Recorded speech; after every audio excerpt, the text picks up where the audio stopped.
Halo Tribuners, jumpa lagi dengan saya Dea Mita di Live Update Tribun News edisi Kamis 10 Maret 2022 sore. Seperti biasa, kami akan menyajikan informasi terkini dari berbagai daerah yang akan dilaporkan secara langsung oleh reporter kami di lapangan. Bersama saya Dea Mita, selama 1,5 jam ke depan, inilah Live Update selengkapnya. Kita menuju kabar pertama, Tribuners.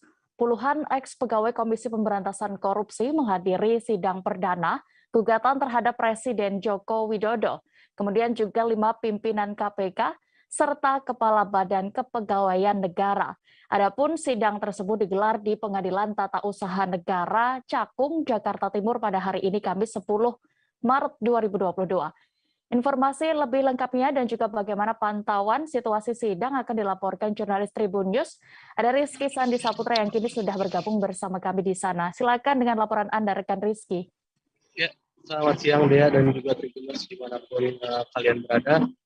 Bisa disampaikan bahwa pada hari ini, Kamis 10 Maret 2022, Pengadilan Tata Usaha Negara atau Petun Jakarta Timur yang berlokasi di Jalan Cakung menggelar sidang perdana gugatan yang dilayangkan oleh para ex-pegawai KPK yang tak lolos TWK untuk menjadi ASN KPK, melayangkan gugatan kepada Presiden RI Joko Widodo dan juga 5 pimpinan KPK serta Kepala Badan Kepegawaian Negara atau BKN.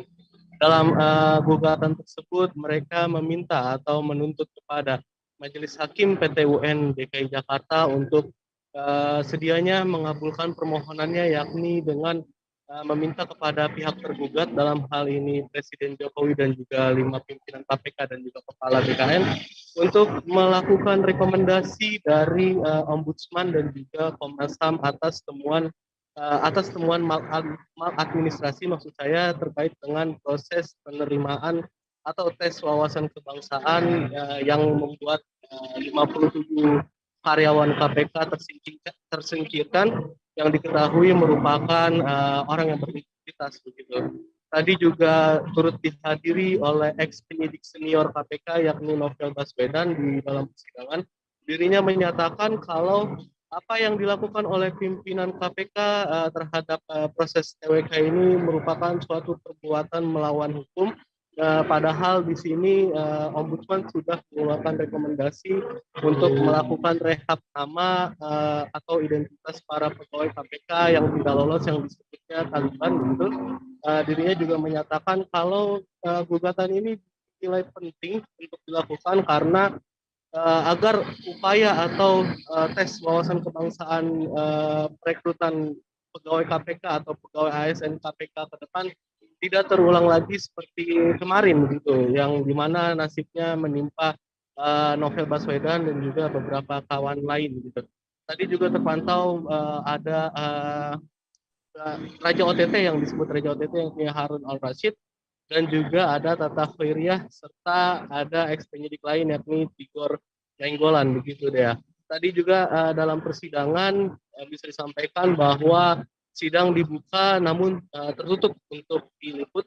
Alhasil tadi rekan media tidak bisa masuk ke dalam ruang sidang karena majelis hakim tidak mengizinkan untuk masuk ke dalam ruang sidang seperti halnya sidang di PT UN lain.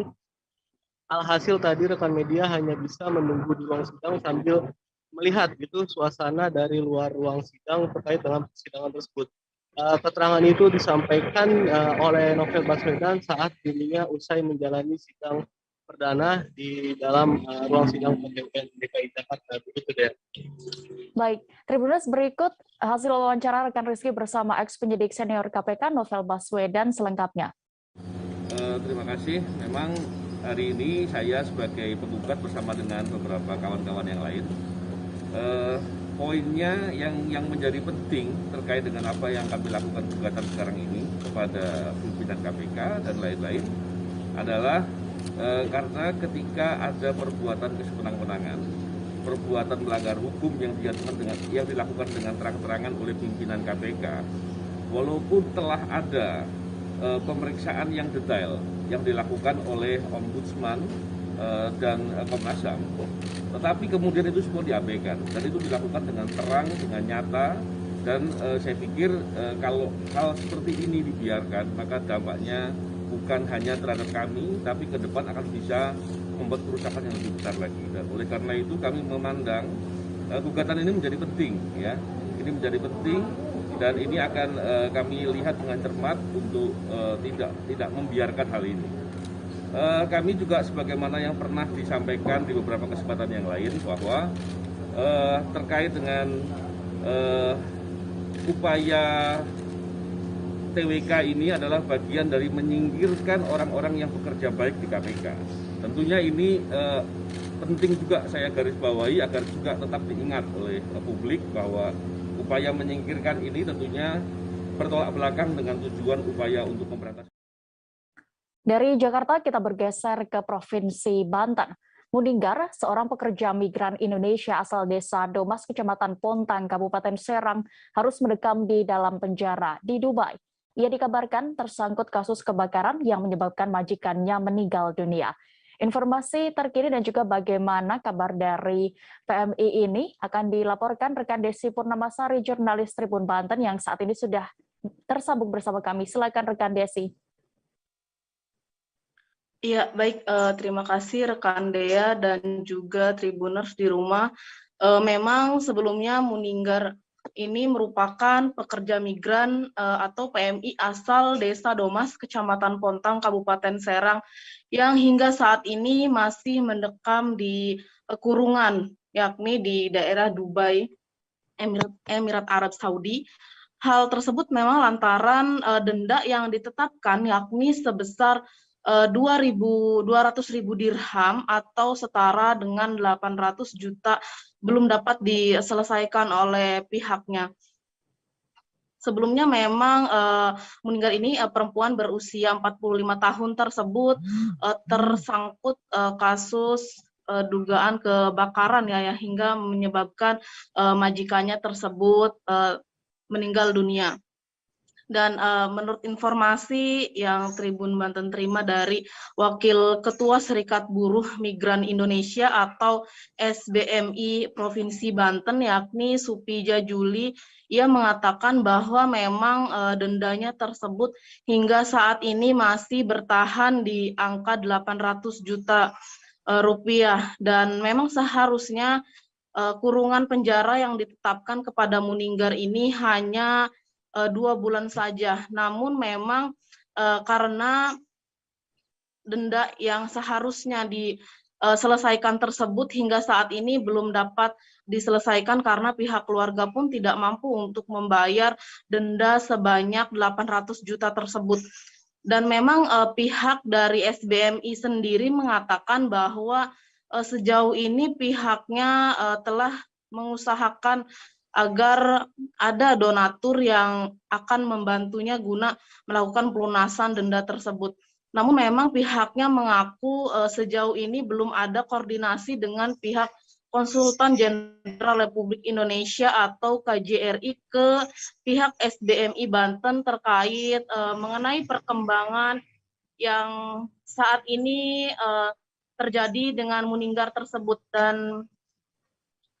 Dan memang sampai saat ini SBMI Provinsi Banten masih menunggu kabar dari pihak KJRI guna menanyakan terkait perkembangan kasus tersebut dan kondisi Muninggar sekarang. Namun memang pihak SBMI tersebut mengatakan bahwa sejauh ini sudah ada komunikasi dengan pihak PMI sendiri kepada pihak keluarga bahwa dirinya memang sejauh ini belum mendapatkan informasi apapun dan pihak SBMI sendiri berharap pihak pemerintah kabupaten maupun provinsi Banten dapat membantu dalam kasus ini.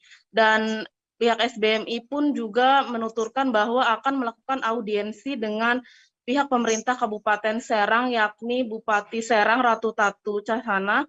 Ia akan melakukan audiensi mengenai hal ini. Lantaran jika terus dibiarkan, ia khawatir PMI asal Kecamatan Pontang ini akan terbengkalai dan tidak diurusi ke depannya. Dan memang pihak keluarga pun sudah mengharapkan agar Muninggar ini dapat kembali dipulangkan ke Indonesia dengan selamat lantaran ancaman hukuman mati yang sebelumnya telah ditetapkan.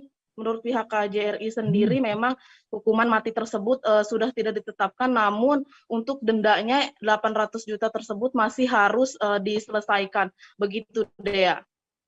Baik, terima kasih rekan Desi Purnamasari untuk laporan Anda. Selamat kembali bertugas. Kita beralih ke informasi berikutnya. Polres Metro Jakarta Utara dibantu oleh Polda Metro Jaya menggerebek peredaran narkoba di Kampung Bahari, Tanjung Priok, Jakarta Utara. Setibanya petugas di Kampung Bahari ini, mereka langsung diserang oleh sejumlah warga yang berada di lokasi dengan menggunakan petasan. Selain untuk menyerang petugas, ternyata petasan itu menjadi kode khusus bagi para pengedar narkoba di sana.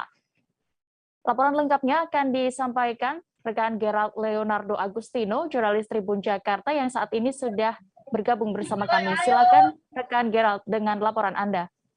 Ya, selamat petang Dea dan juga Tribuners dimanapun Anda berada. Memang Dea dan juga Tribuners, pada hari Rabu tanggal 9 Maret 2022 kemarin, aparat gabungan dari Polda Metro Jaya dan Polres Metro Jakarta Utara dibantu dengan juga aparat dari TNI dan pemerintah kota melakukan penggerbekan di sarang narkoba yang berada di wilayah permukiman warga di Kampung Bahari, Kelurahan Tanjung Priok, Kecamatan Tanjung Priok, Jakarta Utara. Dalam penggerbekan kemarin, Dea dan juga Tribuners dikerahkan sebanyak 700 personel gabungan dari TNI Polri dan juga pemerintah kota untuk menyisir rumah-rumah dan juga gubuk-gubuk yang berada di sekitar Kampung Bahari yang disinyalir menjadi tempat daripada persembunyian pengedar dan juga bandar narkoba yang selama ini meresahkan warga setempat. Dea dan juga Tribuners, dalam upaya penggerbekan kemarin memang petugas sempat terkendala dari adanya perlawanan yang dilakukan dari para pengedar maupun komplotan daripada sindikat narkoba yang ada di Kampung Bahari. Memang perlawanan yang dilakukan oleh mereka terhadap petugas ialah terduga sindikat dari narkoba ini melakukan penembakan. Mereka menembaki petugas dengan petasan dan petugas juga akhirnya sempat melakukan pengejaran, juga melakukan menembak ke udara untuk menangkap para pelaku-pelaku narkoba ini. Dia dan juga Tribuners, hasil dari penggerbekan petugas di Kampung Bahari pada Rabu 9 Maret 2022 kemarin ialah ada sebanyak 28 orang yang diamankan yang terdiri dari 16 laki-laki dan 12 perempuan. Selain itu juga polisi mengamankan barang bukti narkoba seperti 350 gram sabu, 1.500 pil ekstasi dan juga ganja. Dalam penggerbekan kemarin, Dea dan juga Tribuners, petugas juga mengamankan barang bukti lainnya seperti senjata tajam dan juga petasan yang dipakai untuk menyerang petugas. Adapun menyusul penggerbekan yang dilakukan pada Rabu kemarin, Dea dan juga Tribuners, saat ini Forkopimko Jakarta Utara yang terdiri dari pihak kepolisian, TNI dan juga pemerintah kota setempat akan melakukan penataan dan membangun kampung tangguh jaya di wilayah Kampung Bahari untuk memang memperbaiki citra Kampung Bahari yang selama ini memang terkenal dengan sarang narkoba dan tempat kriminalitas. Dea. Baik, Tribuners, rekan Gerald juga sudah berhasil mendapatkan keterangan dari AKBP Singgi Hermawan selaku Kasat Res Narkoba Polres Metro Jakarta Utara terkait kasus ini. Berikut liputan lengkapnya. Tadi kita masuk subuh ke daerah Air. Pada saat kita lakukan penggerbekan memang ada yang mau melawan terus lari ke atas genteng. Kita kejar, alhamdulillah dapat, dan DB-nya juga dapat. DB-nya apa, Bang? Sabu. Bang, penggerbekan ini sebenarnya terkait apa sih sebenarnya awalnya, Bang, itu? Awalnya memang di lokasi ini disinyalir banyak disalahgunakan untuk narkoba. Untuk target kedepannya, Bang, masih TO di sini atau gimana gitu untuk penertibannya? Target ke depan masih di sini. Sejauh ini kriminal sini meningkat bagaimana sih, Bang? Untuk kriminal termasuk tinggi di sini. Terima kasih. Bang, saat ada perlawanan itu ada sempat melukai anggota? Ada. Dugaan dari senjata tajam atau mengatakan melawannya, Bang? Enggak, pakai tanpa. Terima kasih. Kaget saja.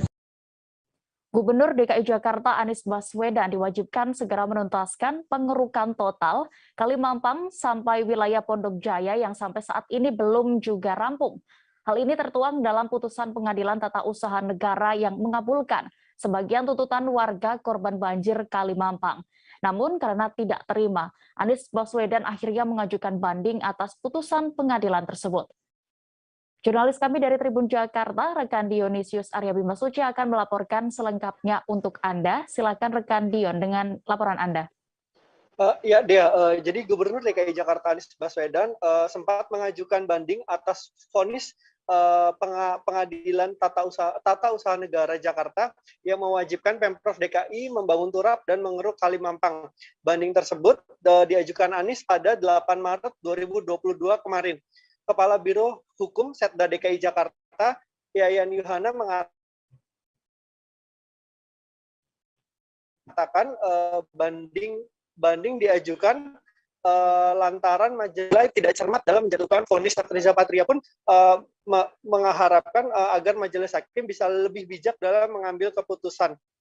Di sisi lain, kuasa hukum penggugat Francine Wijoyo menyayangkan sikap Anies yang justru mengajukan banding. Menurutnya, Gubernur DKI Jakarta Anies Baswedan ini seakan tak mau menerima kenyataan bahwa program penanganan banjir yang dijalankan selama ini belum maksimal. Hal senada turut disampaikan oleh politisi Gerindra Syarif yang mengaku sempat memberi saran kepada Anies untuk tidak mengajukan banding.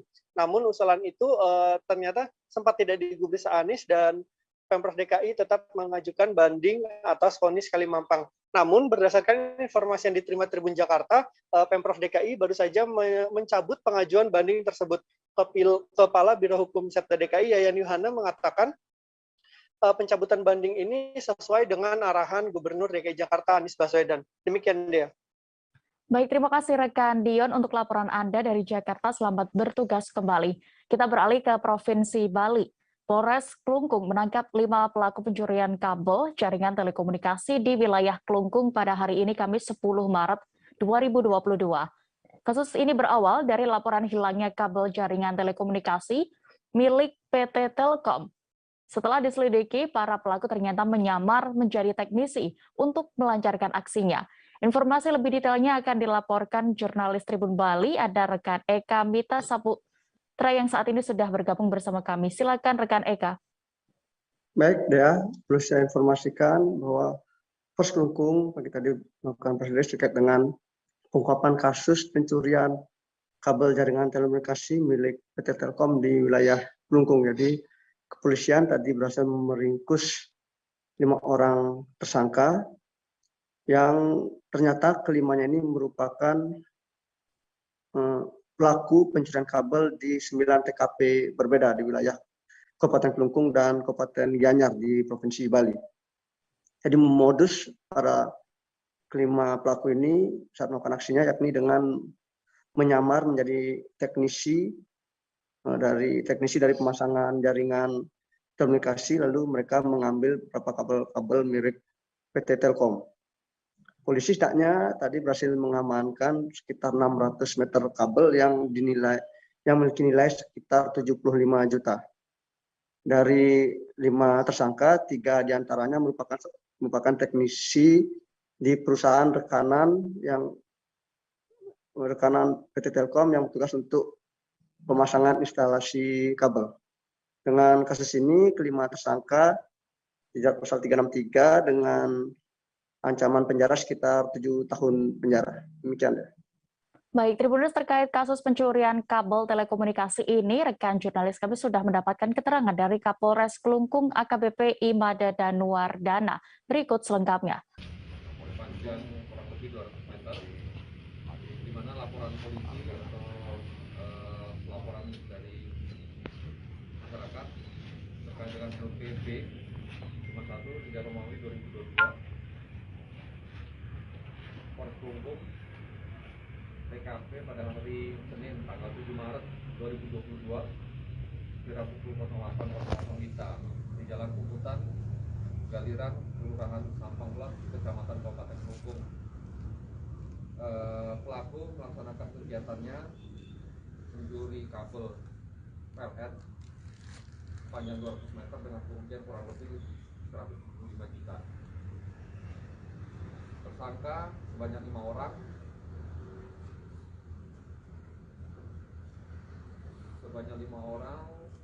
rata-rata orang Bali rata-rata orang Bali, dan ke tempat tinggal bervariasi, ada yang di Buleleng, Badung, Karangasem. Kronologis penangkapan terkait dengan pencurian kabel PLN tersebut, Telkom tersebut, pada hari Senin tanggal 7 Maret 2022 sekitar pukul 2 siang. Hujan dengan intensitas tinggi membawa material lumpur sempat merendam wilayah Dusun Ngamarto, Desa Serigading, Jawa Timur pada Selasa 3 Maret 2022 lalu. Selain lumpur, material kayu, pohon, dan ranting juga menerjang dusun tersebut. BPBD Kabupaten Malang mewaspadai adanya banjir bandang susulan lantaran intensitas hujan di daerah tersebut yang hingga kini masih tinggi. Informasi lebih detailnya akan dilaporkan rekan Erwin Wicaksono, reporter Surya Malang yang saat ini sudah bergabung bersama kami. Silakan rekan Erwin. Ya, terima kasih rekan Dea.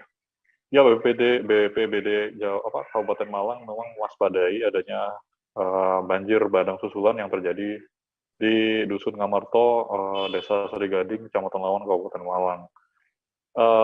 Kekhawatiran adanya banjir susulan tersebut didasarkan pada intensitas hujan yang cukup tinggi pada beberapa waktu terakhir.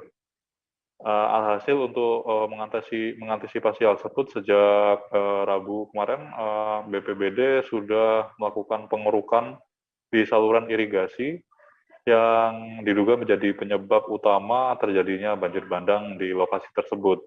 Karena ketika arus hujan, intensitas hujan yang begitu tinggi, terus kemudian irigasi air sendiri dirasa tidak cukup dan tidak mampu untuk menampung debit air, dan diperparah lagi dengan material-material yang menumpuk di beberapa titik di irigasi air tersebut. Alhasil penumpukan tersebut membuat banjir bandang yang menerjang satu dusun di wilayah Desa Serigading. Terdapat 75 KK yang terdampak sejauh ini, dan saat ini BPBD Kabupaten Malang masih melakukan pembersihan di lokasi kejadian, dan untuk kerugian material sendiri masih belum dapat ditaksir karena berdasarkan informasi yang kami dapat, BPBD masih menghitung berapa kerugian yang mungkin timbul akibat bencana ini. Ya, perlu saya sampaikan juga bahwa bencana banjir bandang yang menerjang desa sejak kemarin itu sudah menelan korban jiwa, ya, orang yang asal korban merupakan warga Desa Kalirejo, dan saat itu korban melihat-lihat kondisi air meluap, namun tanpa disangkanya ada arus yang begitu deras sehingga korban terseret hingga menuju Kabupaten Pasuruan. Namun saat ini korban sudah ditemukan. Dan untuk menanggulangi hal tersebut, BPBD bersiaga di lokasi kejadian untuk menangani dan menanggulangi ketika adanya kemungkinan kekhawatiran banjir susulan. Begitu deh. Baik, Tribuners, terkait kejadian ini, rekan jurnalis kami sudah melakukan wawancara bersama PLT Kepala BPBD Kabupaten Malang, Bambang Istiawan. Berikut keterangan lengkapnya.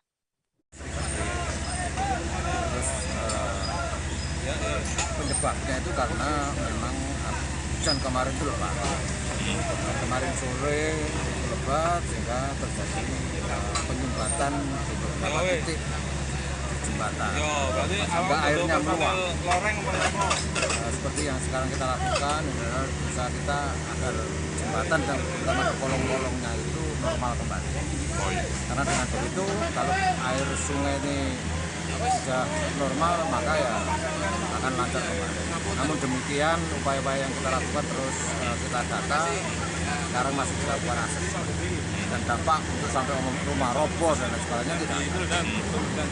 Berapa dusun yang terdampak di desa ini? Dusun sebelah itu, satu RW yang terdampak. Banjirnya itu seperti apa sih Bang? Ketinggiannya waktu itu seperti apa? Ya karena ini karena Kebijakan minyak goreng satu harga yakni Rp14.000 hingga kini masih diterapkan oleh pemerintah pusat untuk seluruh daerah di Indonesia. Di Bulungan, Kalimantan Utara, animo warga saat adanya penjualan minyak goreng murah pun masih tinggi. Kepala Bidang Perdagangan Disperindakop Bulungan, Murtina, menghimbau kepada para penjual agar minyak goreng disalurkan secara bertahap. Laporan lengkapnya akan disampaikan rekan Georgie Santara Silalahi, reporter Tribun Kaltara di sana. Silakan rekan Georgie. Baik, terima kasih. Selamat sore ya. Selamat sore Tribuners. Betul, hari ini kelangkaan minyak goreng di Kabupaten Bulungan Provinsi Kalimantan Utara masih cukup signifikan di beberapa tempat, terutama di Kecamatan Tanjung Palas Utara maupun di Kecamatan Tanjung Selong. Hal ini disebabkan karena pembagian minyak goreng masih dilakukan secara bertahap, secara khusus untuk di daerah-daerah yang dua kecamatan tersebut, dikarenakan animo masyarakat untuk membeli minyak goreng kemasan 1 liter masih sangat tinggi, sehingga ada pun jam tertentu yang diberlangsungkan oleh pemilik swalayan yang ada di Tanjung Palas Utara maupun Tanjung Selong. Diketahui untuk hari ini sudah ada sekitar 1.500 lebih liter minyak goreng yang ada di Kecamatan Tanjung Palas sudah disalurkan. Menurut informasi yang disampaikan dari Kepala Bidang Perdagangan di Disperindak Kabupaten Bulungan Murtina, dan tentunya nanti juga untuk di Kecamatan Tanjung Selong, tepatnya di dalam Kabupaten Bulungan sendiri, di kotanya hari ini sudah dipersalurkan sekitar 1.200 liter minyak goreng dengan jumlah takaran sekitar 200 hingga 300 bus yang ada di Kabupaten Bulungan ataupun Kecamatan Tanjung Selong. Beliau juga menyampaikan bahwa kalau di Kabupaten Bulungan sendiri, pembelian minyak goreng masih harus dilakukan bertahap karena jumlah minyak goreng itu tentunya sangat sulit didapati juga dari distributor yang ada di Pulau Jawa maupun di Kalimantan Timur seperti Kota Samarinda maupun Kabupaten Berau sebagai distributor utama yang mengirimkan ke distributor di Bintang Borneo, Kabupaten Bulungan. Tentunya juga dari pihak Disperindak untuk pembelian minyak goreng dibatasi dengan setiap satu pembeli diwajibkan harus mencelupkan tangan jari telunjuk sebelah kiri di dalam tinta. Hal ini sebagai wujud keinginan dari Disperindak dan pihak kepolisian untuk minyak goreng itu tidak disalahgunakan oleh pihak-pihak yang ingin menjualkan dengan harga tinggi. Begitu juga di pekan minggu ini dari pihak Disperindak merencanakan ada sekitar 1.900 liter yang akan datang juga ke Provinsi Kalimantan Utara yang akan dibagikan di 5 kabupaten kota. Demikian dia yang bisa dapat saya sampaikan. Kembali ke studio. Baik, Tribuners berikut kami tampilkan keterangan dari warga setempat terkait hal ini. Liputan lengkapnya. Saya sudah 2 hari nggak goreng nih, makanya di rumah ngerebus telur. Anak-anak kan kalau goreng telur pakai mentega aja. Iya. Ya, alhamdulillah lah sudah dapat, Mas. Namanya siapa, Bu? Pidi. Itu bisa bertahan berapa lama? Pidi ya. Untuk kebutuhan bertahan berapa lama? Ini karena sudah 2 hari nggak goreng, ikan sudah di rumah ada. Palingan besok mau antri lagi. Kita beralih ke Sulawesi Utara. Ratusan emak-emak antri membeli minyak goreng di minimarket kawasan Kelurahan Wawatobi, Kecamatan Wawatobi, Kabupaten Konawe. Tak berlangsung lama, minyak goreng di gerai ini pun diumumkan habis. Sebagian besar pembeli tambah kecewa karena tidak kebagian minyak goreng. Informasi lebih lengkapnya dan bagaimana pantauan saat antrian minyak goreng ini akan disampaikan reporter Tribun News Ultra. Ada rekan Armanto Sepu di sana. Silakan rekan Arman. Ya, baik Dea. Perlu kami sampaikan bahwa Rabu kemarin ratusan emak-emak di Kelurahan Wawatobi, Kecamatan Wawatobi, Kabupaten Konawe, Provinsi Sulawesi Tenggara, menyerbu Indomaret yang terletak di Wawatobi dengan tujuan untuk membeli minyak goreng yang tersedia di gerai Alpamidi ini. Ya, perlu kami sampaikan bahwa di Alpamidi Wawatobi ini tersedia minyak goreng dengan ukuran 2 liter dengan harga 28.000. Namun karena serbuan yang banyak dari mayoritas kalangan ibu-ibu di wilayah ini, sehingga sebagian besar ibu-ibu tampak kecewa karena tidak mendapat bagian dari minyak goreng yang ada di Alpamidi ini. Perlu kami sampaikan juga bahwa di dalam pembelian ini turut serta aparat kepolisian mengawal pembelian, bahkan dari pantauan kami aparat kepolisian sempat kewalahan menangani sejumlah emak-emak yang akan membeli minyak goreng di gerai Alpamidi ini. Saat kami konfirmasi kepada supervisor Alpamidi bahwa memang membenarkan jika minyak goreng yang datang di beberapa gerai Alpamidi ini terbatas, khusus di gerai Alpamidi Kecamatan Wowotobi itu sendiri hanya sekitar 12 dos atau 72 PCS minyak goreng ukuran 2 liter, dan sebagiannya diangsur di beberapa wilayah Alpamidi yang ada di Kabupaten Konawe. Dia juga mengatakan bahwa minyak goreng yang diperoleh ini berasal dari Kota Makassar. Pihaknya sudah mencoba memesan dari distributor yang ada di Kota Surabaya, namun hingga saat ini belum ada respon dari distributor yang ada di Surabaya, sehingga untuk memenuhi kebutuhan masyarakat belum bisa direalisasikan untuk semua kalangan ibu-ibu. Kelangkaan minyak goreng yang ada di Kabupaten Konawe ini sudah terjadi sejak Januari lalu hingga saat ini. Bahkan sejumlah ibu-ibu atau sebagian besar masyarakat Kabupaten Konawe berburu mencari minyak goreng dengan kemasan 2 liter maupun kemasan di bawahnya. Demikian kami melaporkan dari Kabupaten Konawe. Baik, terima kasih rekan Arman, dan berikut Tribuners kami tampilkan wawancara bersama Supervisor Alpamidi, Iksan selengkapnya. Itu yang minyak datang di Wowotobi ada berapa dos? Jadi dari tadi pertama di Diponegoro sini Troy datang 7 dos. 7 dos. Di Wowotobi datang cuma 12 dos. 12 Nah, dos. sisanya di Polida sudah kurang tahu sudah datang. Paling juga nggak bakalan banyak, sekitar 7 dos juga. 7 dos juga. Sama, per dosnya itu 6 PCS. Harga 28.000. 28.000. Ukuran 2 liter. Itu tadi katanya saya masih di sana tadi, terakhir saya pulang itu katanya masih warga masih menunggu di sana. Itu bagaimana? Kalau ditunggu juga nggak bakalan datang lagi, karena emang barang kita dari Makassar. Untuk distributor Kendaris ini udah nggak ada barang. Sampai sekarang belum ada informasi kedatangan lagi. Iya, dari Surabaya pun kita udah order, belum datang sampai sekarang. Belum datang. Sekitar 1 bulan belum ada pengiriman lagi. Yang merek Bimoli. Merek apa tadi? Kalau yang Bimoli kan dari Surabaya. Kalau nggak salah itu. Kalau yang datang tadi? Kalau yang tadi dari Makassar. Merek. Kita ada Midi Makassar. Iya. Ada Alpamidi di Makassar. Oh iya. Nah, kita minta ke Makassar kirim minyak, cuman memang nggak banyak. Sekalian ngirim barang yang lain.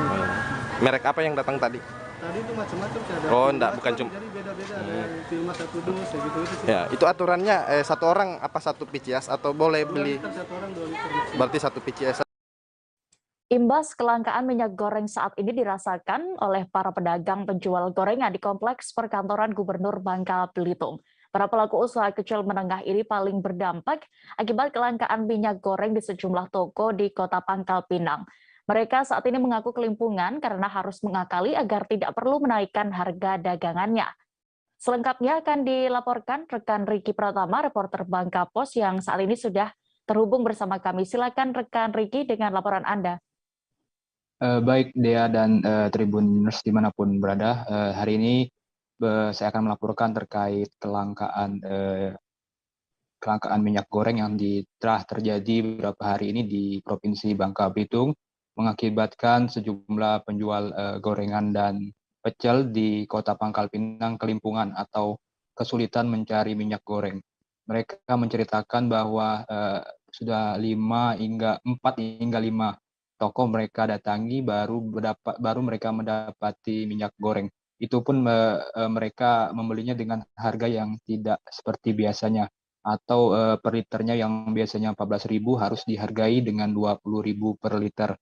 Sehingga dengan mahalnya harga minyak goreng dan juga kelangkaan minyak goreng mengakibatkan pedagang kecil menengah ini harus pandai-pandai menghemat menggunakan minyak goreng. Mereka juga harus menghemat dengan mengurangi sedikit potongan tempe tahu agar minyak goreng yang digunakan tidak begitu banyak. Selain itu, untuk harga tempe sendiri, tempe tahu yang digoreng oleh para pedagang ini mengaku bahwa mereka tidak menurunkan harga tempe yang biasanya dijual dengan harga Rp1.000. Mereka mengatakan bahwa apabila harga dinaikkan tentu akan berdampak pada pelanggan mereka yang selama ini telah berlangganan untuk membeli tempe dan tahu, termasuk juga untuk penjual, termasuk juga untuk pecel yang menggunakan bahan tempe goreng yang dicampurkan ke dalam pecel, begitu dia. Baik, terima kasih rekan Ricky, dan berikut Tribuners kami tampilkan hasil wawancara bersama Kepala Disperindak Provinsi Bangka Belitung dan juga seorang penjual gorengan dan pecel di sana. Kemarin hari apa? Hari Selasa ya. Mulai kemarin. Iya. Asal minyak 14, sekarang lah 20. Mendapatkannya susah ada, Bude? Susah. Berapa lokasi baru dapat minyak goreng? 3, 4. Oh, kan 4 toko. 4 toko baru dapat. Minyak goreng. Tetap Harga 1.000. cuman ukuran dikecilin. Enggak. Belum bisa memastikan di mana dan mengapa, artinya ada di beberapa tempat itu ada kelangkaan minyak goreng ini. Tapi yang jelas dari pantauan kami dan koordinasi kami kepada pihak distributor yang besar yang ada di Bangka ini, yaitu PT Menara, mereka kan mendistribusikan minyak itu setiap minggu cukup banyak, didistribusikan untuk wilayah Kota Pangkal Pinang, dan artinya juga akan digilirkan, didistribusikan semua ke wilayah-wilayah kabupaten kota yang ada di Pulau Bangka ini. Jadi kalau misalnya masih ada yang langka di tempat-tempat tertentu atau di kabupaten tertentu, ya kemungkinan karena mungkin mereka belum mendapat giliran distribusi. Yang kedua, ya karena harga minyak ini murah, ya ada kemungkinan, tapi ini bukan berdasarkan penelitian, ada kemungkinan ya orang ini kan bisa membeli banyak, jumlah banyak. Ya kalau harga mahal kan orang kan nggak tahu, istilah kata orang Bangka itu beli banyak. Nah kalau harga murah, beli banyak deh. Nah karena ada masyarakat tertentu mungkin membeli banyak, sehingga masyarakat yang lain tidak kebagian. Walaupun ada kan ketentuan tidak boleh beli misalnya lebih dari 2 liter. Cuma sekarang masyarakat kan akal perakal. Dia bawa keponakannya, dia bawa anaknya, laki ya, ngantri macam orang tidak kenal misalnya kan. Nah satu keluarga kalau misalnya 5 orang kali 2 liter 10 liter. Itu terjadi hal seperti itu, artinya orang ngakali dengan. Kita beralih ke Provinsi Lampung, Tribuners. Seorang wartawan di Kabupaten Lampung Timur harus berurusan dengan polisi. Ia dilaporkan atas kasus pemerasan terhadap tokoh pemuda warga setempat. Pelaku dikabarkan memeras korban dengan mengancam akan memviralkan tentang dugaan perselingkuhan korban dengan seorang perempuan. Laporan lengkapnya akan disampaikan wartawan Tribun Lampung, rekan Yogi Wahyudi yang saat ini sudah bergabung bersama kami. Silakan rekan Yogi. Oke, terima kasih. Selamat sore Tribuners dan rekan Dea. Jadi memang kemarin tepatnya pada hari Selasa ya, tanggal 8 Maret 2022, Polres Lampung Timur berhasil menangkap ya satu oknum wartawan yang telah melakukan pemerasan terhadap salah satu pemuda di Lampung Timur. Nah, adapun modus yang dilakukannya, dia memberitakan salah satu pemuda tersebut ya, memberitakan tentang perselingkuhannya dan meminta sejumlah uang sebesar awalnya 50 juta rupiah jika beritanya ingin dihapus. Nah, inisial pelaku atau oknum wartawan tersebut ID ya, dan korbannya adalah RO. Nah, RO ini mengatakan tidak mampu untuk membayar dengan uang senilai itu. Pada akhirnya RO ini meminta untuk dikurangi karena sudah dipaksa, akan diancam ya, akan diviralkan beritanya pada hari Rabu, pada Selasa itu juga. RO ini meminta agar bisa dibayar dengan 15 juta disetujui. Setelah disetujui itu, RO melaporkan kepada Polres Lampung Timur terkait dengan tersebut. Lalu polisi menyiasati dengan memancing ya, mencoba memancing si pelaku untuk melakukan transaksi dengan RO. Nah, ketika dilakukan transaksi, pelaku ini sempat kabur dan polisi sempat kehilangan jejak ya. Dan setelah dari situ, berselang 1 jam dari situ polisi berhasil meringkus si pelaku oknum wartawan ini tadi berinisial ID. Dan sampai saat ini sedang dilakukan pemrosesan di Polres Lampung Timur. Dan polisi juga berhasil mengamankan barang bukti berupa 1 sepeda motor ya, 1 unit sepeda motor dan uang senilai 2,8 juta yang telah dilakukan transaksi oleh pelaku si ID dengan korban RO seperti itu. Baik, Tribuners, terkait kasus ini, rekan jurnalis kami sudah melakukan wawancara bersama Korbin Ops Reskrim Polres Lampung Timur, Aibtu I Ketut Darmayasa. Berikut keterangan lengkapnya. Dapat dijelaskan bahwa kemarin TKP 08 Lampung Timur berhasil mengamankan salah satu wartawan, di mana wartawan tersebut berinisial NI. Dia melakukan pemeriksaan terhadap salah satu warga Lampung, yang mana akan memberitakan tentang perselingkuhannya dengan salah satu wanita. Berhasil kita amankan kemarin di Cekampung tepatnya. Dari hasil penangkapan dapat kita temukan barang bukti yaitu berupa handphone untuk melakukan komunikasi dengan korban dan jumlah uang. Untuk modusnya seperti apa sih? Jadi modusnya si pelaku ini mengancam akan memberitakan tentang perselingkuhan warga tersebut ke media dengan ancaman dia akan diberitakan. Kalau diberitakan ya wartawan tersebut minta sejumlah. Kabar berikutnya datang dari Sumatera Selatan. Seorang pelatih futsal di Palembang melakukan aksi cabul terhadap remaja laki-laki. Pelaku bahkan melakukan aksi tak senonoh itu di area pemakaman terhadap korbannya yang masih berstatus pelajar. Pelatih futsal itu kini sudah diamankan anggota Dit Reskrimum Subdit 4, Remaja Anak Wanita Polda Sumsel. Selengkapnya akan dilaporkan wartawan Tribun Sumsel, rekan Sinta yang saat ini sudah tersambung bersama kami. Silakan rekan Sinta dengan laporan Anda.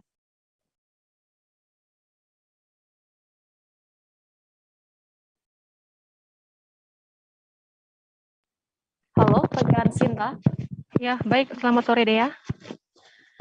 Baik, Tribuners, dapat kami laporkan bahwa memang beberapa hari yang lalu di Reskrim Renakta Polda Sumsel mengamankan seorang pria yang merupakan oknum dari pelatih futsal yang ada di Palembang, di mana pelaku ini ditangkap karena sudah melakukan aksi cabul terhadap 2 pelajar pria, di mana 1 dari 2 pelajar itu merupakan muridnya sendiri dalam bermain futsal, begitu Tribuners.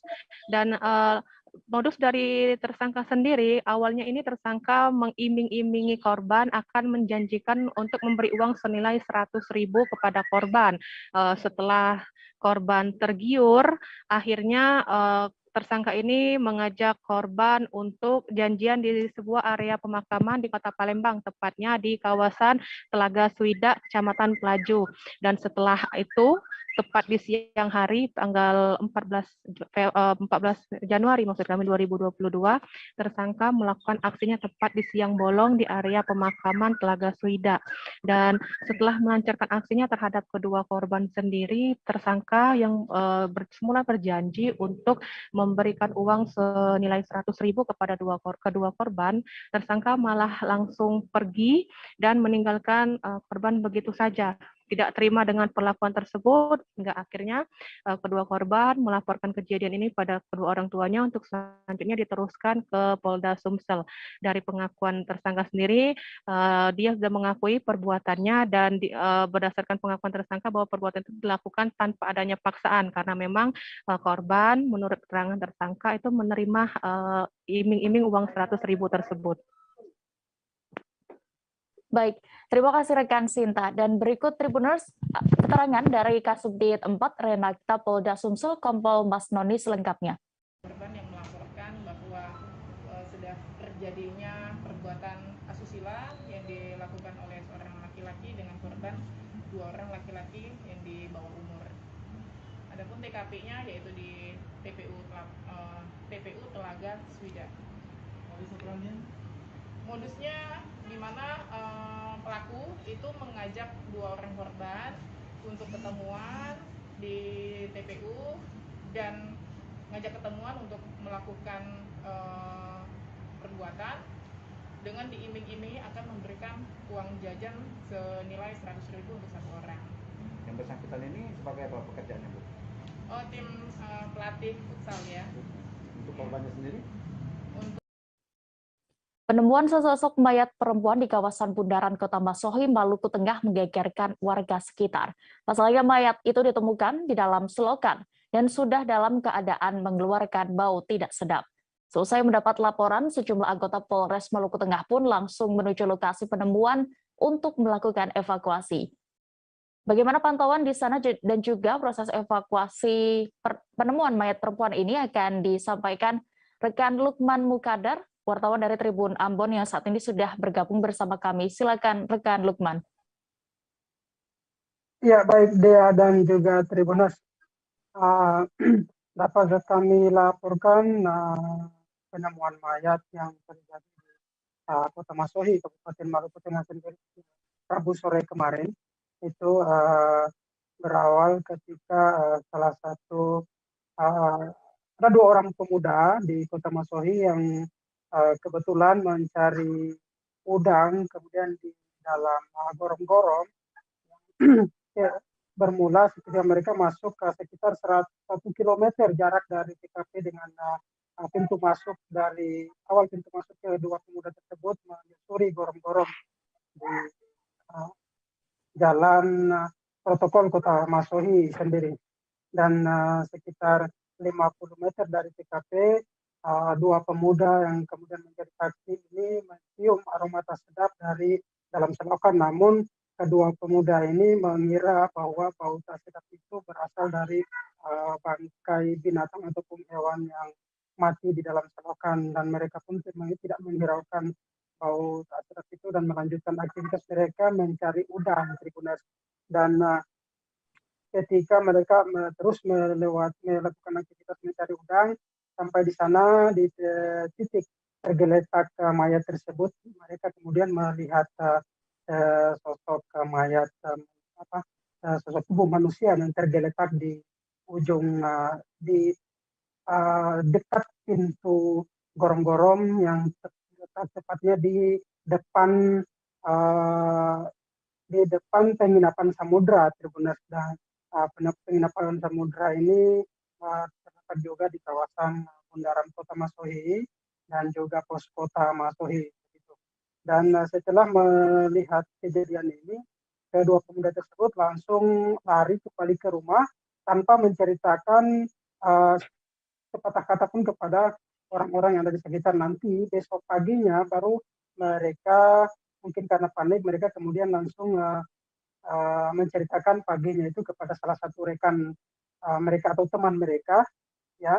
Dan teman mereka ini kemudian menginformasikan cerita yang disampaikan oleh kedua saksi tersebut kepada anggota Intel Polres Maluku Tengah, dan saat itu juga anggota Intel kemudian melaporkan kesan mereka dan langsung dilakukan anggota polisi dari Satuan Lantas Polres Maluku Tengah juga mengamankan area sekitar bundaran kota, dan kemudian dipasanglah garis polisi, langsung dilakukan evakuasi mayat pada Rabu sore kemarin, dan dilanjutkan mayat tersebut dibawa ke RSUD Masohi pada pukul 16.00 waktu Indonesia Timur, dilakukan pemeriksaan terhadap mayat tersebut. Dan setelah itu barulah sekitar pukul 18.30 itu mayat kemudian dimasukkan ke dalam freezer ataupun jenazah atau mayat. Dan sampai saat ini tim dokter juga tadi baru kami menerima informasi dari dokter forensik bahwasanya dokter forensik diminta oleh Polres Maluku Tengah untuk melakukan pemeriksaan terhadap tubuh jenazah, dan dokter mengatakan bahwa tadi akan dilakukan pemeriksaan luar saja dan belum dilanjutkan dengan melakukan autopsi, karena nanti selanjutnya ketika sudah ditemukan identitas dan kemudian apabila pihak keluarga ataupun pihak polisi meminta untuk diotopsi, barulah tim dokter forensik akan melakukan autopsi. Dan sampai saat ini, Tribuners, untuk perkembangan selanjutnya pihak kepolisian telah mengedarkan himbauan dengan himbauan bahwasanya menjelaskan terkait dengan ciri-ciri dari jenazah, ciri-ciri dari mayat yang ditemukan tersebut, di mana dalam edaran tersebut polisi menggambarkan tinggi badan mayat tersebut sekitar 167 cm, kemudian berat badan sekitar 53 kg, dan warna kulit dari jenazah tersebut berwarna sawo matang dan bentuk tubuh ramping sedang, dan sementara bentuk kepalanya lonjong ke belakang, rambut hitam lurus, dahinya menonjol, kemudian mata bulat hitam kecoklatan, dan juga hidung bulat kecil, bibir sedang, giginya rapi, dagunya bulat, telinga segitiga, dan saat ditemukan juga korban mengenakan baju kaos pendek, lengan pendek berwarna biru dongker, dan tertuliskan di belakang bajunya itu tulisan "Don't". Kemudian pada tangan kiri menggunakan gelang yang terbuat dari benang warna hitam. Dan korban sendiri juga diketahui tidak menggunakan alas kaki atau sendal. Sampai sejauh ini informasinya demikian, Dea. Kembali. Baik, terima kasih rekan Lukman untuk laporan Anda dari Maluku Tengah. Selamat bertugas kembali. Dan Tribuners, kami masih akan kembali dengan informasi pilihan lainnya. Tetaplah di live update Tribun News. Oke, apa kabar Bang Arief di sini untuk strateginya? Kalau saya sendiri di Jumit 37 ini yang semalam baru mulai, saya udah sebenarnya aku nggak ngerasa itu penangkapan atau penggerebegan atau apapun itu. Karena gini loh, posisinya aku kriteria. Jadi kita mengenal disebut dengan stroke yang tidak berdarah dengan stroke yang berdarah. Stroke yang tidak berdarah itu biasanya ditandai dengan adanya penyumbatan. Kalau itu penyumbatan di sini mungkin pikirnya tidak ke situ kali ya. Tapi kalau di Korea atau di Kamboja itu ada beberapa paper yang saya itu Mas, ya, dulunya tukang koran. Oh gitu ya. Tukang koran. Ya, saya baca itu Pak. Tuh kan pernah baca kan? Ya. Jadi kalau saya jadi tanggam itu udah bersyukur banget. Si anak ini dijadikan sebagai tersangka begitu. Ya, kalau ini kita bicara yang di luar kasus Bongombo ya. Dengan nama hujan shower, di mana terdapat batas jelas antara daerah hujan dan tidak hujan yang biasanya terjadi pada fase awal mature stage atau tahap berbahaya itu Kang. Jadi mulai artinya terjadinya perlembekan. Nah itu untuk penetrasi akan sulit begitu ya. Dok, saya ini menurut saya memang tidak mudah, bukan urusan tanah diambil.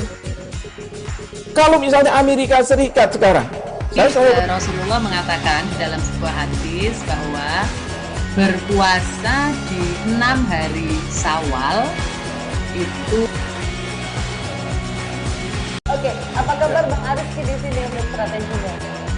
Kalau saya sendiri di Jumit 37 ini yang semalam baru mulai, saya udah sebenarnya aku nggak ngerasa itu penangkapan atau penggerebegan atau apapun itu. Karena gini loh, posisinya aku kriteria. Jadi kita mengenal disebut dengan stroke yang tidak berdarah dengan stroke yang berdarah. Stroke yang tidak berdarah itu biasanya ditandai dengan adanya penyumbatan. Kalau itu penyumbatan di sini mungkin pikirnya tidak ke situ kali ya. Tapi kalau di Korea atau di Kamboja itu ada beberapa paper yang saya itu Mas, ya, dulunya tukang koran. Oh gitu ya. Tukang koran. Ya, saya baca itu Pak. Tuh kan pernah baca kan? Ya. Jadi kalau saya jadi tanggam itu udah bersyukur banget. Si anak ini dijadikan sebagai tersangka begitu. Ya, kalau ini kita bicara yang di luar kasus Bongombo ya. Dengan nama hujan shower, di mana terdapat batas jelas antara daerah hujan dan tidak hujan yang biasanya terjadi pada fase awal mature stage atau tahap berbahaya dewasa. itu Kang. Jadi mulai artinya terjadinya perlembekan. Nah itu untuk penetrasi akan sulit begitu ya. Dok, saya ini menurut saya memang tidak mudah, bukan urusan tanah diambil. Kalau misalnya Amerika Serikat sekarang, Rasulullah mengatakan dalam sebuah hadis bahwa berpuasa di 6 hari Syawal itu.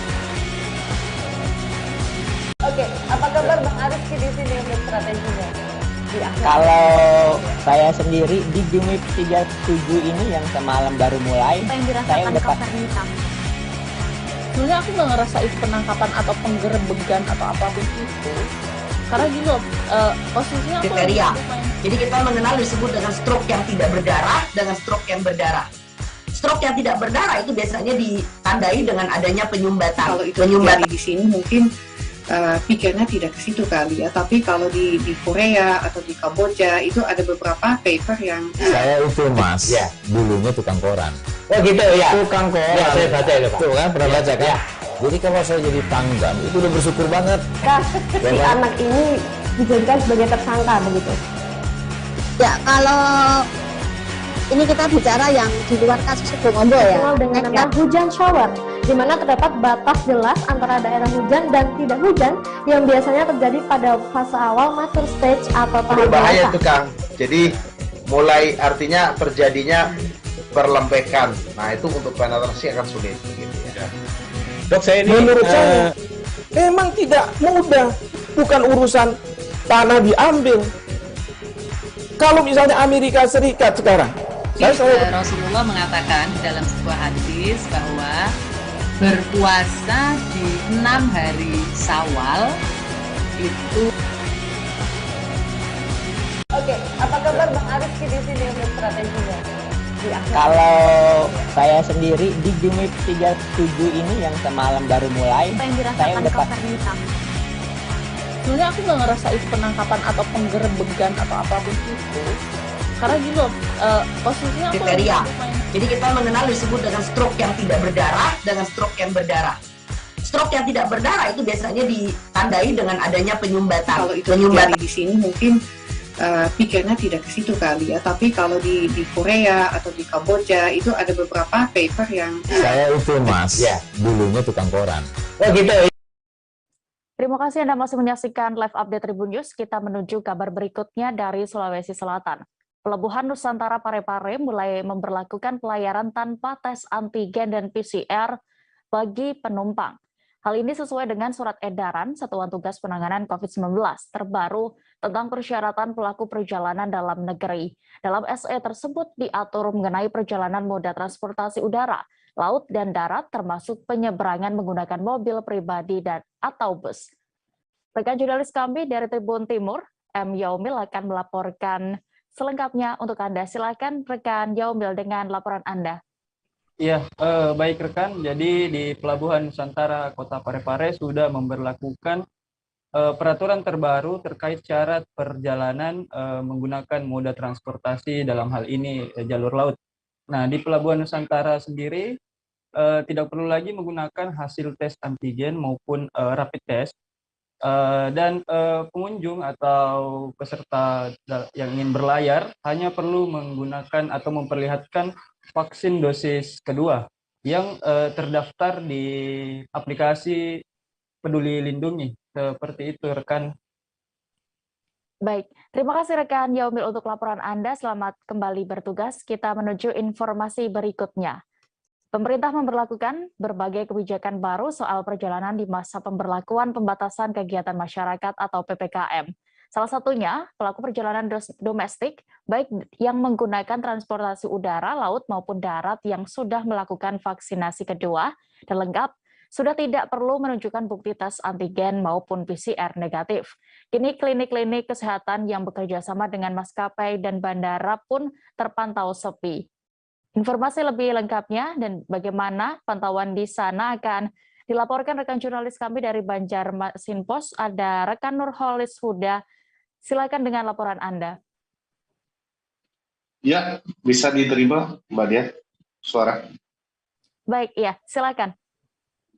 Ya, dapat kami informasikan Sobat Tribun News, di mana ketika ada keluar surat edaran atau SE dari Kementerian Perhubungan tentang petunjuk pelaksanaan orang dalam negeri transportasi udara ini, ketika dikeluarkan pada 8 Maret, tentu ini berimbas kepada bisnis layanan antigen dan PCR yang ada di klinik-klinik di seputar kawasan Banjarbaru.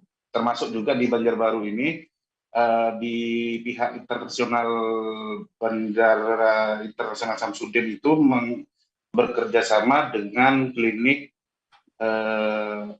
dengan klinik Mutiara Bunda. Di situ pantauannya dari beberapa klinik yang saya pantau itu tadi itu ada sepi, terlihat sepi, sehingga cuma ada beberapa orang saja, tidak sampai 10 orang yang itu memang tidak sampai dosis vaksin 3. Karena memang di dalam SE tersebut, surat edaran tersebut untuk tertuang bagi pelaku perjalanan udara untuk yang booster ketiga itu tidak lagi menunjukkan rapid antigen dan PCR. Karena itu implikasinya adalah bisnis antigen dan PCR itu sepi. Nah, dari Nova Irawan, salah satu admin di klinik Mutiara Bunda, itu menuturkan untuk presentasi bisnis PCR ini turun drastis sejak adanya SE itu sampai 80%. Dan biasanya rata-rata orang yang ketika diwajibkan untuk pelaksanaan penerbangan itu menggunakan antigen sama PCR, itu biasanya per hari di klinik itu sampai 80 orang. Namun ini sejak adanya edaran itu tidak sampai 20 orang yang melakukan pelayanan di klinik tersebut.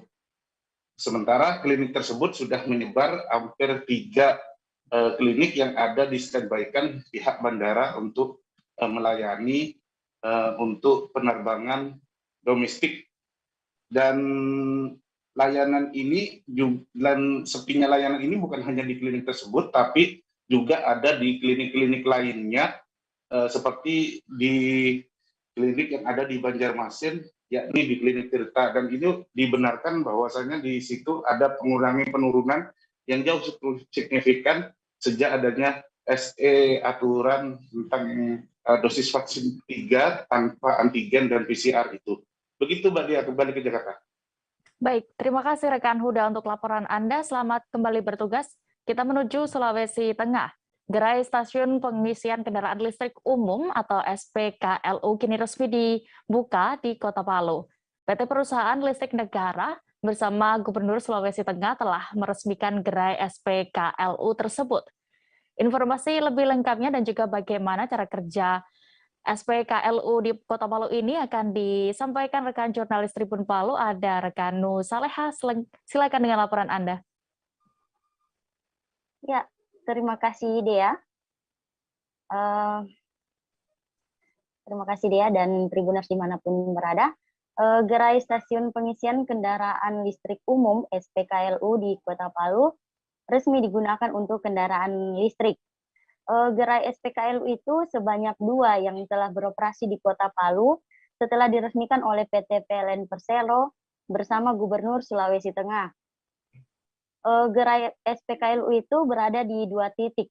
Pertama di depan kantor PLN UP3 Palu yang berada di Jalan Kartini, Kelurahan Lolu Selatan, Kecamatan Palu Timur, Kota Palu, Sulawesi Tengah. Nah, kemudian kedua di kantor Gubernur Sulawesi Tengah yang berada di Jalan Samratulangi, Kelurahan Besusu Barat, Kecamatan Palu Timur, Kota Palu. Dua SPKLU di Kota Palu itu merupakan wujud dari PT PLN Unit Induk Wilayah Sulut Tenggo untuk mensukseskan presidensi G20 dan transisi energi berkelanjutan. Kedua SPKLU yang telah diresmikan itu memiliki tipe fast charging. Untuk SPKLU yang berlokasi di kantor PLN UP3 Palu itu terpasang dengan kapasitas 20 KW dan 22 KW. Dan untuk yang di kantor Gubernur Sulawesi Tengah itu terpasang dengan kapasitas 30 KW.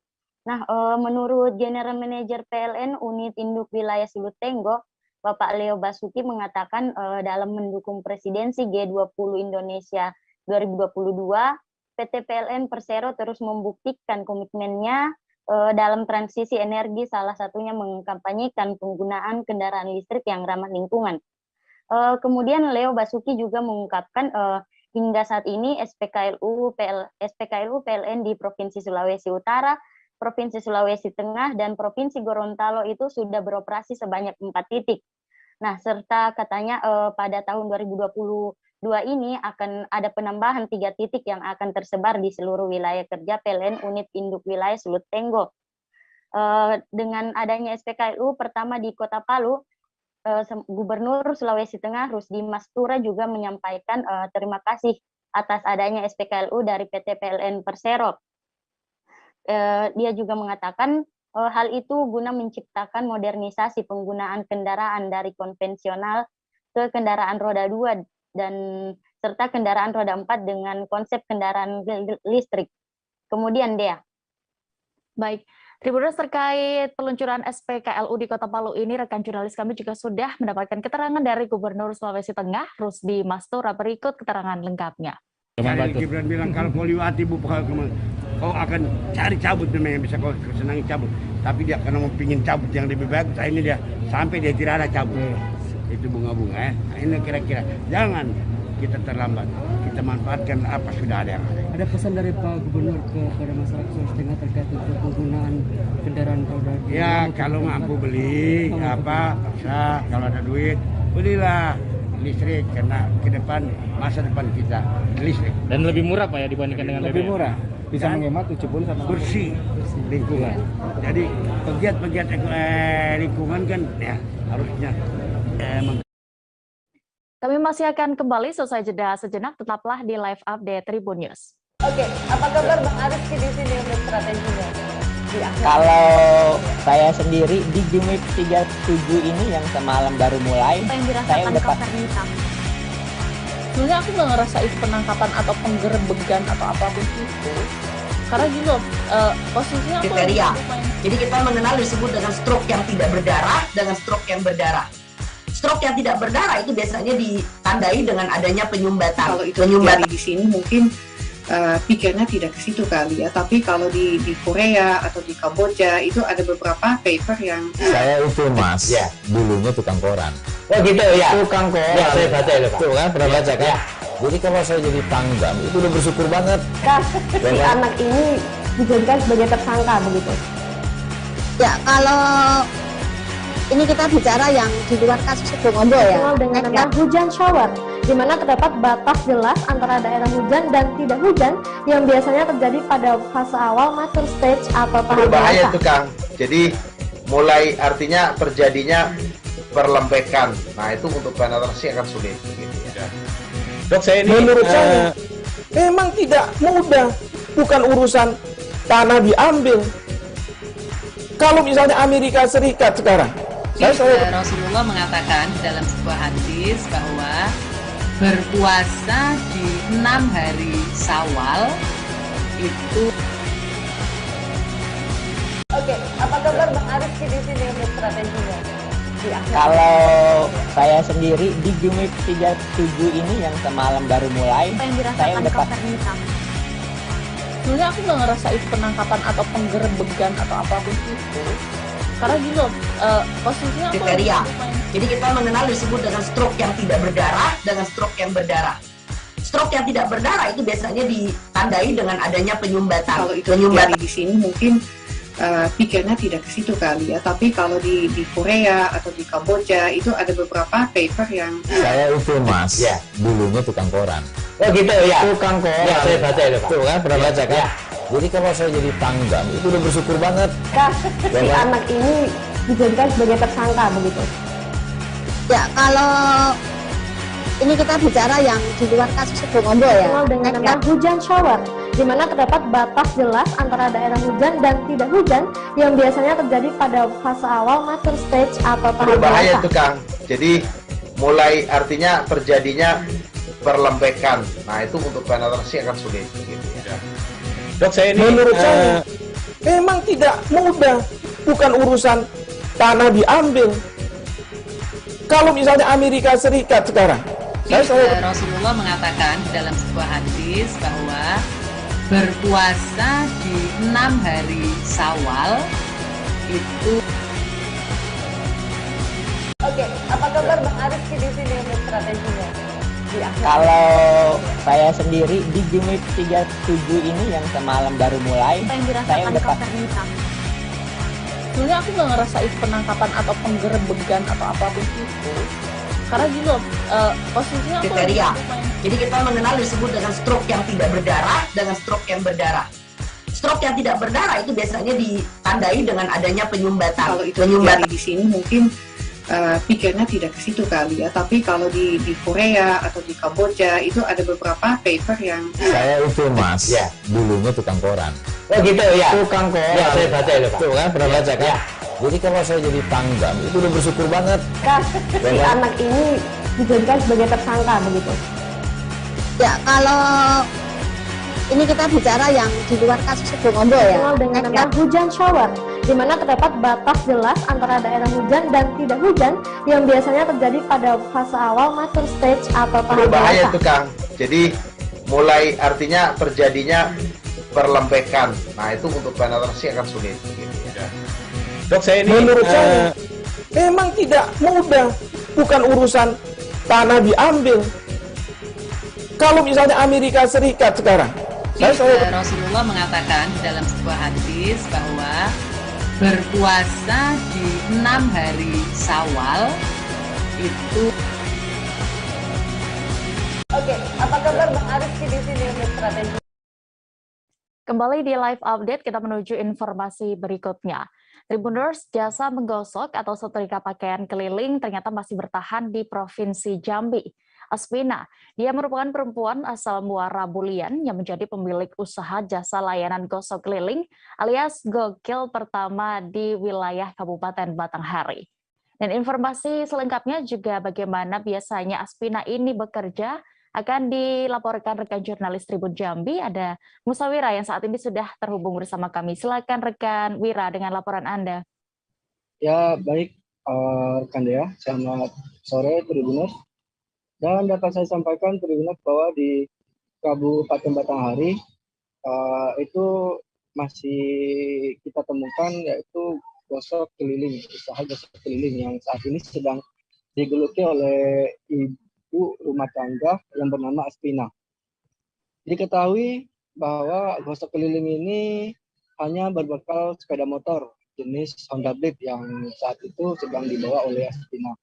Dan juga terdapat perangkat untuk membawa peralatan gosok keliling. Yaitu ada seperti kompor, panci, presto, dan setrika uap, selang panjang, dan juga ada tabung gas 3 kg yang memang dimodifikasi oleh suami dari Ibu Aspina ini. Untuk diketahui Tribuners bahwa usaha gosok keliling yang digeluti Ibu Aspina ini awalnya muncul di saat Ibu Aspina ingin membuka laundry. Namun dengan keterbatasan dana yang ia miliki, akhirnya dia berbincang bersama suaminya dan tercetuslah ide untuk membuka usaha yang bernama Gokil ini, dan juga ini pertama di Provinsi Jambi. Dan kemudian barang-barang yang dibeli oleh Ibu Aspina ini dia mengakui membelinya di online. Setelah barang itu datang pada minggu kemarin itu telah mulai beroperasi. Namun terlebih dahulu Ibu Aspina meyakinkan untuk menguji coba pakaian dia sendiri itu bagaimana supaya mudah untuk beroperasi ke rumah konsumen yang yang bisa dipesan melalui WhatsApp dan nomor telepon. Dan untuk diketahui pendapatan Ibu Aspina selang berapa hari dia melakukan operasi gokil ini, dia mengaku mendapatkan keuntungan hingga ratusan ribu rupiah dengan tarif pakaian per kilogram itu 4.000. Dan dalam satu hari Ibu Aspina bisa menyetrika pakaian dari pelanggan itu seberat 26 kg. Dan setelah itu Ibu Aspina ini dalam memodifikasi dan membeli alat dari gosok keliling itu membutuhkan dana atau dana awal sebesar 4 juta rupiah. Dan untuk jangkauan dari gokil ini hanya bisa di sekitaran Kecamatan Merebulian. Ibu Aspina belum bisa menjangkau ke daerah kecamatan-kecamatan lain yang ada di Kabupaten Batanghari ini.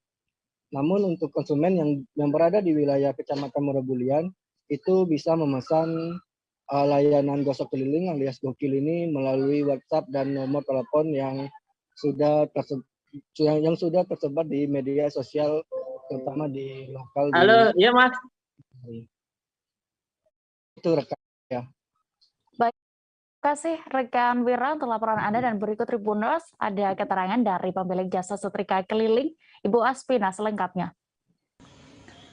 Ide awalnya kan kita kan pingin buka laundry gitu kan, tapi kita tanya-tanya dengan sepupu di Jambi, buka laundry itu biaya awalnya cukup besar gitu kan. Jadi abang ngomong gitu kan, buka keliling aja Pina gitu, kan nggak ada di Jambi nih gitu, kata dia kan. Oh iyalah bang, coba-coba nanti coba pesan-pesan aja dulu online semua, kata dia. Nanti kita racik, kita apa kalau di apa ini namanya, kita modif gitu, kita buat dua. Kapal nelayan Putra Barokah SN yang sempat hilang kontak selama 2 hari akhirnya berhasil ditemukan. Kapal dan para anak buah kapal pun dievakuasi ke dermaga Belanakan, Subang, Jawa Barat. Laporan lengkapnya dan juga bagaimana kondisi ABK kapal tersebut akan dilaporkan rekan jurnalis Warta Kota, ada Muhammad Azam yang saat ini sudah bergabung bersama kami. Silakan rekan Azam. Ya, baik Dea.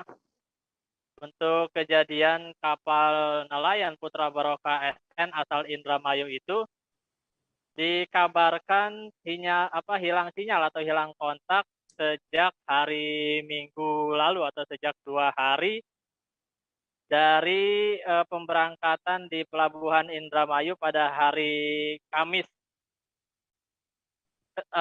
Dan dikabarkan pada Selasa 8 Maret 2022 itu ternyata kapal yang sempat 2 hari hilang kontak itu ditemukan di perairan Sedari wilayah Karawang pada hari Selasa 3 Maret 2022. Awalnya penemuan kapal nelayan itu dilaporkan dari Basarnas dikarenakan awak kapal atau dari kapal nelayan yang hilang itu menekan tombol SOS sehingga dilakukan pencarian dan berhasil ditemukan ada di perairan Sedari wilayah Kabupaten Karawang, Jawa Barat. Dari hasil keterangan Kasat Polair Polres Karawang dijelaskan memang kapal itu 2 hari hilang sinyal, 2 hari hilang kontak dikarenakan kondisi mesinnya mengalami kerusakan sehingga terjadi mati dan hilang sinyal. Mesin pun tidak bisa berjalan. Selama 2 hari itu kapal nelayan tersebut berusaha melakukan atau menghubungi pihak Basarnas sambil terus berusaha memperbaiki kerusakan di kapal tersebut. Dan pada hari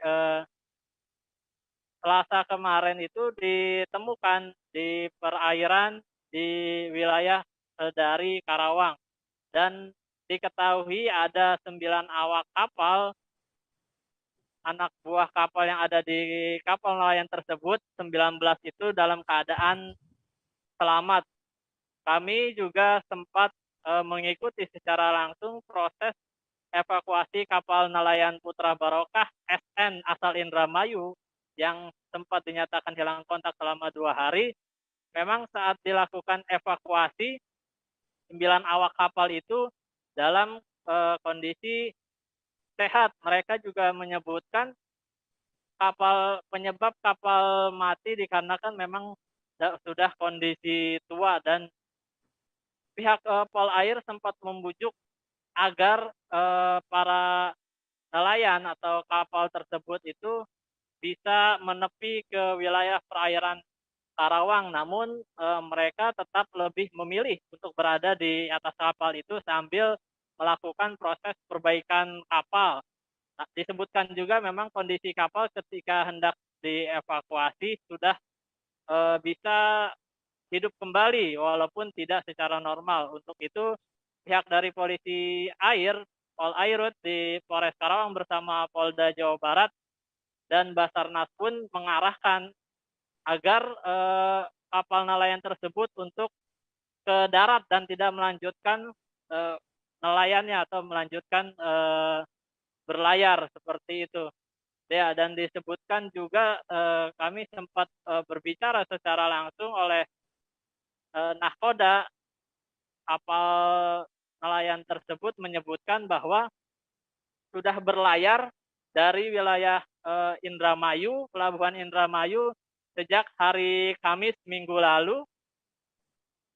Lalu hari Minggu itu terjadi kerusakan saat melakukan proses penangkapan ikan, mati mesin hingga hilang sinyal dikarenakan sejumlah kendala, salah satunya starter aki untuk menghidupkan mesin maupun kelistrikan di kapal tersebut yang mengalami kerusakan seperti itu. Dan kabar terakhir yang disampaikan bahwa para 9 awak kapal dari kapal nelayan Putra Barokah SN asal Indramayu itu akhirnya sampai atau telah dievakuasi di wilayah Belanakan, Subang, Jawa Barat. Seperti itu, rekan Dea. Baik, terima kasih. Dan Tribuners, berikut kami tampilkan keterangan dari nahkoda kapal nelayan yang sempat hilang kontak, Daspan selengkapnya. Berangkat hari Kamis ya, menuju ke arah tengah, nawur satu hari dapat untuk itu aja, untuk makan aja, jadi nggak lagi pas itu mesinnya dimatiin, ternyata sebentar lagi nggak bunyi, kakinya tekor. Saya lagi nyari ikan tuh Pak? Nyari ikan. Oh? Boro-boro nyari ikan, orang mesinnya akhirnya nggak bunyi. Jadi cari, ada orang rajungan tuh dapetin dices pakai mesinnya mesin kecil, nggak bunyi lah. Tarik pakai tambang, mesin PS ya, mesin tambang, tambang, nggak bunyi. Kabar berikutnya masih datang dari Jawa Barat, Tribuners. Tim rescue Dinas Pemadam Kebakaran Kabupaten Bogor melakukan evakuasi terhadap pria obesitas di wilayah Cibinong, Kabupaten Bogor. Pria dengan berat badan 180 kg dibawa menggunakan ambulans ke RSUP Fatmawati, Jakarta Selatan untuk berobat. Dan informasi selengkapnya dan juga bagaimana proses dari tim damkar ini akan dilaporkan wartawan Tribun Bogor. Ada rekan Naufal Fauzi yang saat ini sudah bergabung bersama kami. Silakan rekan Naufal dengan informasi Anda. Baik, rekan Dea dan juga rekan Tribuners, saya informasikan bahwa pada tanggal 9 Maret 2022 kemarin ada seorang pria bernama Singgih berumur 42 tahun. Ini dievakuasi oleh pihak Damkar Kabupaten Bogor. Jadi awalnya Damkar Kabupaten Bogor ini mendapatkan laporan adanya permintaan pertolongan evakuasi warga dengan obesitas. Kemudian dilakukan evakuasi. Yang bersangkutan ini pria obesitas tersebut dari rumahnya untuk dibawa ke rumah sakit. Jadi saat dievakuasi yang bersangkutan ini digotong oleh para petugas damkar yang jumlahnya lebih dari 8 orang. Kemudian dibawa ke ambulan dan diantar ke RSUP Fatmawati untuk ditangani lebih lanjut. Dan menurut keterangan dari Ibunda Singgih, ibunda dari pria yang obesitas tersebut, yang dialami oleh Singgih ini sudah terjadi sudah cukup lama, dan pada tahun 2019 silam yang bersangkutan juga pernah dioperasi karena sakit akibat obesitas yang dia alami. Kemudian setelah dioperasi pada 2019 lalu itu, yang bersangkutan sempat dinyatakan sembuh dan beraktivitas setelah itu seperti biasa. Namun pada akhir 2021 kemarin atau sekitar sejak 4 bulan yang lalu, yang bersangkutan kembali mengalami sakit di bagian perut karena obesitas tersebut, dan yang bersangkutan kembali tidak bisa beraktivitas seperti biasa. Kemudian pihak keluarga Singgih ini juga sempat membawa Singgih untuk berobat ke rumah sakit sebelumnya, namun beberapa rumah sakit yang mereka datangi tidak sanggup untuk merawat Singgih karena memang kebetulan saat itu COVID-19 tengah melonjak dan banyak ruangan rumah sakit di wilayah Jakarta khususnya itu banyak yang penuh, sampai akhirnya Singgih ini hanya dirawat oleh ibunya sendiri di rumahnya di wilayah Cibinong. Kemudian pada tanggal 9 Maret 2022 kemarin ada bantuan dari rekan atau kenalan dari Singgih untuk membawa Singgih ke RSUP Fatmawati. Dan akhirnya saat ini yang bersangkutan tengah dirawat di rumah sakit tersebut, dan saat ini menurut keterangan keluarga, Singgih masih dalam proses observasi yang nantinya rencananya yang bersangkutan akan kembali dioperasi di rumah sakit tersebut. Demikian. Baik, Tribuners, terkait ini rekan Novel juga sudah melakukan wawancara bersama pihak keluarga. Berikut keterangan lengkapnya. Ya, emang anak saya kemarin dijemput dibawa ke Fatmawati. Emang keadaan anak saya sakitnya udah di sini 4 bulan, nggak bisa gerak, nggak bisa apa. Jadi ibu yang ngerawat, udah berobat ke sana kemari nggak diterima, nggak pada sanggup.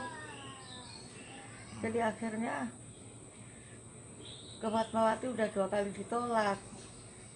Ke Cipto ditolak, ke Gatot Subroto ditolak, ke Tangerang tuh rumah sakit apa nih ditolak juga, yang rawat Arya tuh. Jatinegara ditolak juga, akhirnya pulang. Terus kemarin ada rekannya yang ngubungin Fatmawati, akhirnya dari Fatmawati datang ke sini, ke Pemda, terus ke sini. Akhirnya kemarin dibawa ke Jakarta itu, ke sana lagi dirawat. Sejak kapan? Kalau ya kira-kira setengah tahun yang lalu mungkin ya. Orang nggak satu rumah sih sama saya, dia serumah. Nah terus pas sakit itu pulang ke sini masih bisa jalan sono kemari. Kalau lama-lama nggak bisa gerak, nggak bisa diri, nggak bisa usik, nggak bisa kamar mandi, nggak bisa pipis, nggak bisa BAB. Makan semua siapin selama 4 bulan itu, tapi nggak ada yang tahu. Tahu-tahunya berobat aja orang saya nggak bilang siapa-siapa, takut kerepotin gitu. Akhirnya kemarin dibawa berobat itu ya, doanya ada mudah-mudahan. KM Kelut yang melayani penumpang dari dan ke Batam dipastikan berhenti beroperasi per Rabu 9 Maret 2022 kemarin. Hal ini menyusul KM Kelut yang dipastikan akan dialokasikan sebagai hotel apung di Mandalika, Lombok, NTB selama beberapa hari mendatang. Dan informasi lebih lengkapnya akan dilaporkan rekan Roni Lodolaleng, jurnalis Tribun Batam yang saat ini sudah tersambung bersama kami. Silakan rekan Roni. Ya, selamat sore rekan Dea dan juga Tribuners. Dapat kami laporkan bahwa sejak Rabu 9 Maret 2022 kemarin, KM Kelut terakhir melayani penumpang baik yang ke Batam dan juga yang hendak keluar dari Batam. Tidak hanya itu, beberapa daerah yang selama ini merupakan rute kelut juga dipastikan kosong dan tidak dilayani oleh kapal lain. Kelut akan digunakan sebagai hotel apung di Mandalika, Lombok, Nusa Tenggara Barat. Kepastian ini sesuai dengan arahan dari PT PLNI Pusat. Hal ini dibenarkan oleh Kepala Operasional PLNI Cabang Batam, yakni Lanlan. Menurut Lanlan, KM Kelut sudah pasti diberangkatkan ke Mandalika Lombok setelah menurunkan penumpang dari Batam di Pelabuhan Tanjung Priuk, Jakarta. Keputusan ini dikeluarkan sesuai dengan hasil kesepakatan rapat antara Kementerian Perhubungan, PLNI Pusat, dan juga beberapa stakeholder terkait. Dikatakannya KM Kelut akan digunakan sebagai hotel apung kurang lebih 2 pekan ke depan, dan dari hasil estimasi kapal Kelut akan dioperasikan kembali dan tiba di Batam pada 27 Maret 2022 mendatang. Demikian, Dea. Baik, Tribuners, rekan Roni juga sudah melakukan wawancara bersama Kepala Operasional PLNI Cabang Batam, Lanlan. Berikut keterangan lengkapnya. Iya, jadi sementara ini kita memang sudah mendapatkan surat dari Kementerian Perhubungan untuk penugasan kapal PLNI khususnya KM Kelut ini untuk dijadikan sebagai hotel terapung di Mandalika. Yeah. Jadi itu sebagai salah satu upaya pemerintah untuk mengantisipasi ketersediaan hotel di Lombok sana menjelang acara MotoGP. Dan kemungkinan KM Kelut akan digunakan, ini estimasi dulu ya, karena kan menyesuaikan situasi dan kondisi di sana. Kemungkinan sampai tanggal 25 Maret nanti udah di standby di Jakarta. Jadi kalau prediksi saya mungkin tanggal 27 Maret Kelut sudah ada di Batam lagi. 27 Maret ya? 27 Maret, itu masih estimasi ya, Mas?